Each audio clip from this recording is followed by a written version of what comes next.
یہ اس کے بہت سارے شوق پاکستان کی قوم نے بڑی تکلیف سے بھگتے ہیں۔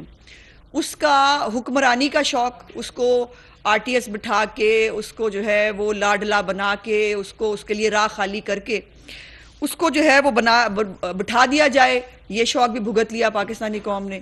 معیشت کی اس نے تباہی کر دی، اس نے جو ہے وہ پاکستان کو سری لنکا کے دہانے پہ وہ لے آیا، وہ بھی برداشت کر لیا پاکستانی قوم نے۔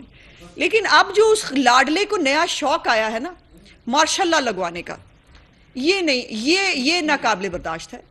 اور میں ہمیشہ کہتی ہوتی ہوں کہ عمران کا ایک ہی موٹو ہے، وہ یہ ہے کہ یا میں یا قیامت۔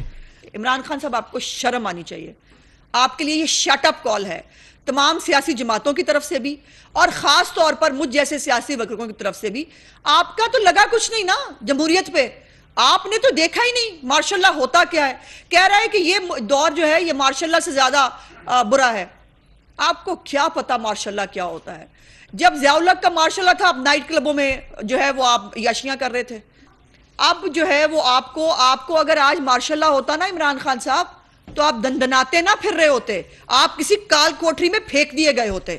آپ کے جو ارد گرد سارے کھڑے ہیں نا، ان میں سے کوئی ایک بتا دیں جس نے کبھی جمہوریت کے لیے ایک ڈنڈا بھی کھایا ہو، جن کی جمہوریت کے لیے ایک لحظے کی بھی کوئی کنٹریبیوشن ہو۔ جو آپ کے ارد گرد کھڑے ہیں سارے، یہ سارے جو ہے نا یہ مارے کھا رہے ہوتے، ان کے سر پھٹے ہوتے، ان کو جو ہے وہ گھسیٹا جا رہا ہوتا سڑکوں کے اوپر، اگر ماشاء اللہ ہوتا۔ آج آپ کو بڑا شوق ہے ماشاء اللہ لگوانے کا، آپ کو یہ شوق پورا نہیں ہوگا، آپ کو کوئی غلط فہمی ہے۔ آج جو آپ کو دندنانے کا موقع ملا ہوا ہے، آپ کو فری ایئر ٹائم مل رہا ہے، آپ گالی بھی دے رہے ہیں، آپ بد زبانی بھی کر رہے ہیں، آپ دشنام ترازی بھی کر رہے ہیں۔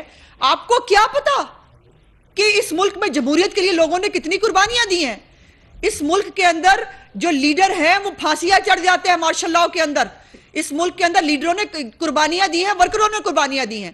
آپ یا نائٹ کلبوں میں ہوتے تھے ایک ماشاء اللہ میں، یا دوسرے ماشاء اللہ میں آپ خود اس کے پولنگ ایجنٹ تھے، اور آپ کو شوق چرایا دوبارہ کہ ماشاء اللہ لگے گا اس ملک کے اندر۔ آپ کی زبان کھینچ لی جائے گی اس بات کے اوپر۔